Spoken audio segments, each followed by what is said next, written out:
in the middle of this, but in an almost unique way.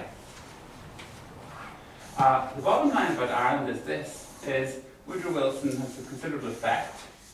In 1918, obviously Britain, the biggest difference is Britain is a victor power. It won World War I.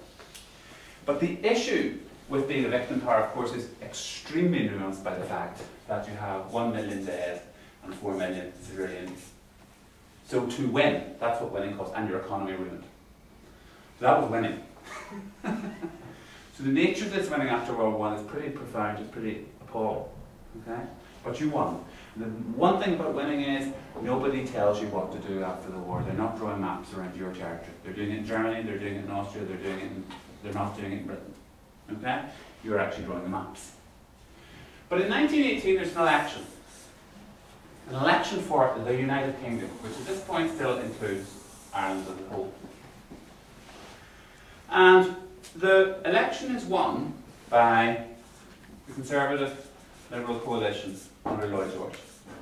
Okay. Now, the Tories have opposed Home Rule before, but Home Rule is on the books and it's due to go. Okay? It's due to go. At the same time, however, on the island of Ireland, much like happens today, the election's happening on the same day, but the issues that are being voted on are not the same. Effectively, in Ireland, what emerges is everywhere where Catholics are in the majority in the island. So all over the centre, and the south, and the west, a relatively new upstart party, Sinn Fein, becomes the dominant political movement. Okay? Everywhere where Protestants are in the majority, i.e. in the northeast. Actually, there's parts of the north where there's obviously Catholic majorities too. Okay? But in the northeast and in Dublin, 2 seats in Dublin, Dublin University and Rathmines, the Unionists win. Okay? Now, Sinn Féin's slogan, or fundamental policy, is national self-determination. For Ireland. Pretty simple. We want what they want, what they've got, what you're giving everybody else. You're carving up empires, taking in new Ireland. We want self-determination for Ireland. We want freedom. Okay?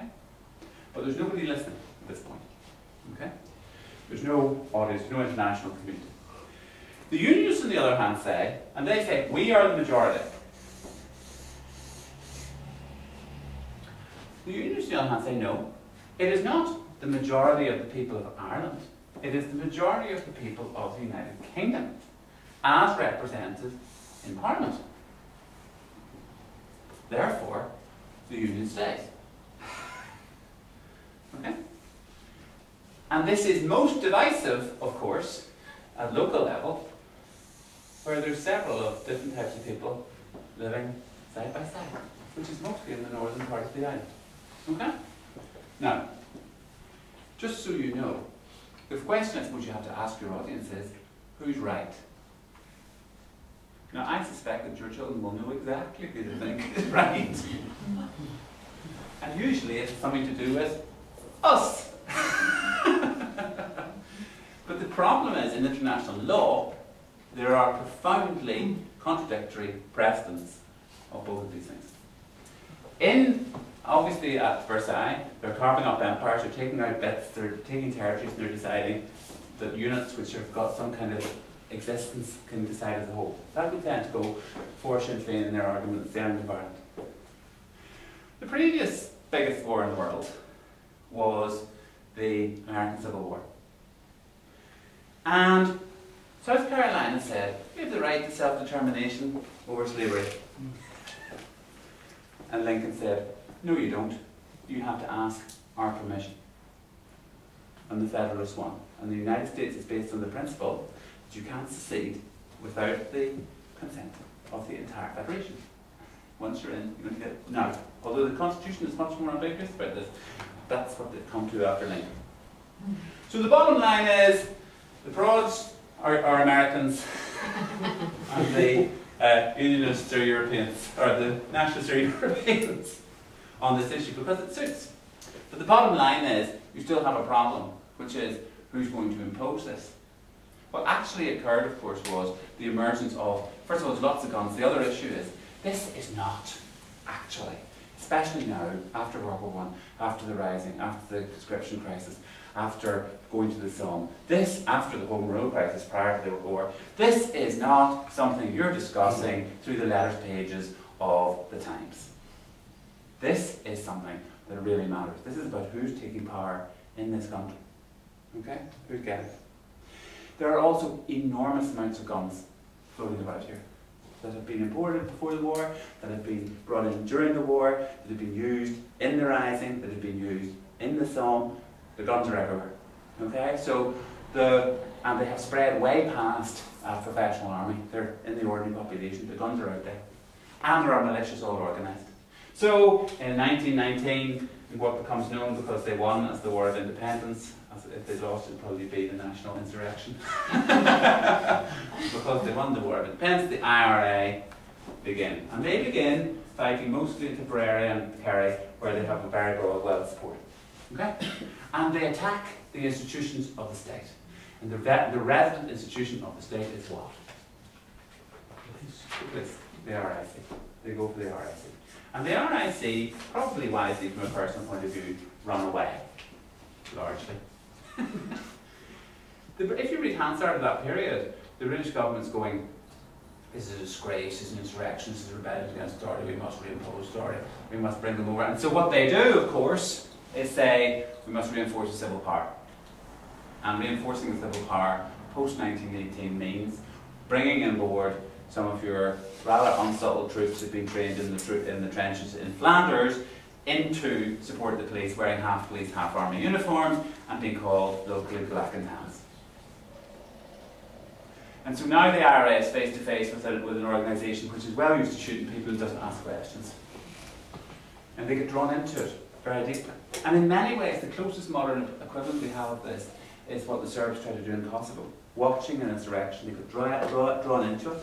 They then tried to take a massive response and actually backfired on them. Okay? Because the fact that it is not just law but it is violence becomes very apparent, and the big obvious example is Croke Park. The fact that they drove in, having been shot at themselves, the same unit drives back into Croke Park and shoots the crowd. And so the capacity of the army to pretend that it is civil law as opposed to a violent enforcer is disappearing. And it does not clearly have the effect on the Irish population of winning them around to law and order. It wins them around to the IRA. Does that make sense? So the basic support moves against the state for this kind of thing. Okay.